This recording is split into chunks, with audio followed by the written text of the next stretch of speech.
monsters: vampires, werewolves, and ghouls. Now, a vampire and a werewolf would produce a were-vamp. But a werewolf and a ghoul would produce a were-ghoul. But a vampire and a ghoul... Welcome back to Spooky Month, and weirdly, Monster Sex Ed. This week we're going to the most exclusive club around. Join us in 1981's The Monster Club. Prominent horror writer R. Chetwynd-Hayes is approached by a gent in desperate need of a bite. How rude! After the fact, he finally introduces himself as Aramis the Vampire. He makes up for it with a little bit of schmoozing. It was the best blood I have ever tasted.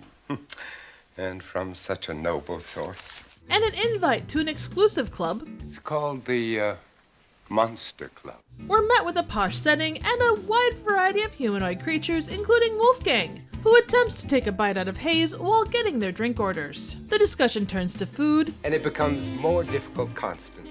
People are so well educated these days. It's all those horror films and television.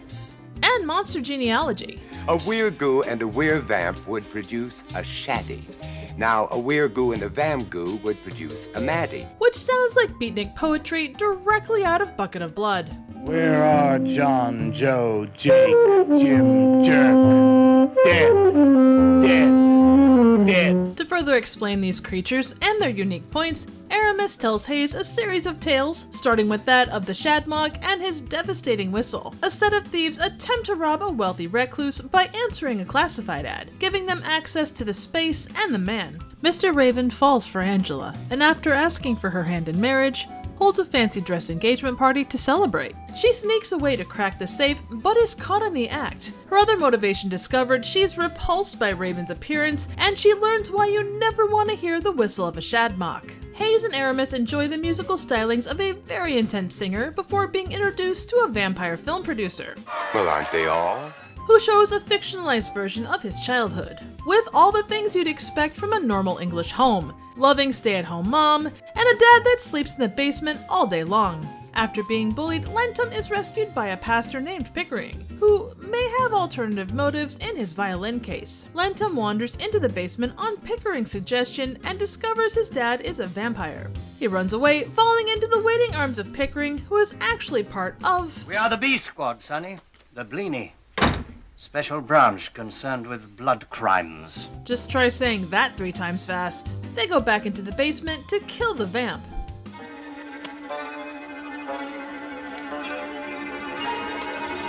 With a flourish. They succeed, but their actions have unintended results, showing that karma is a real bitch. Hayes thanks Aramis for the night, but the fun is just beginning, with another musical act and a burlesque show that's so hot, the performer had to remove her skirt, bra, and skin.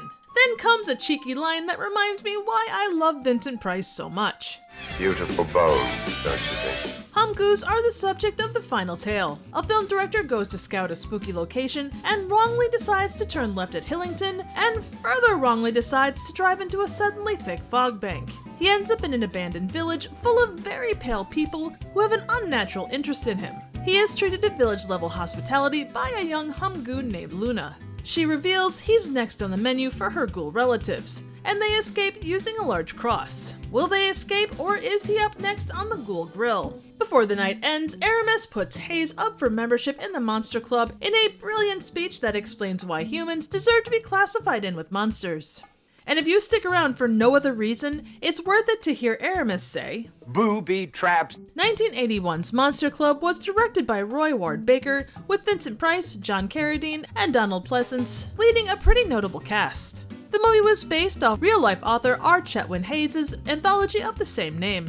Originally, the plan was to cast Christopher Lee as Hayes, but he turned it down upon hearing the title. Horror icons Peter Cushing and Klaus Kinski also turned down roles. It took 24 days to film and premiered in April of '81 with a limited UK theatrical release. In the States, it was part of a direct-to-VHS release hosted by Elvira in 1985. At the time, it was considered a commercial and critical failure, although with time it has gained a cult status of sorts among horror fans. Hayes apparently wasn't satisfied with the final product, disliking how his stories, outside of Ghoulsville, had been adapted, and the overall tone being too silly. He also believed that John Carradine was too old to play him.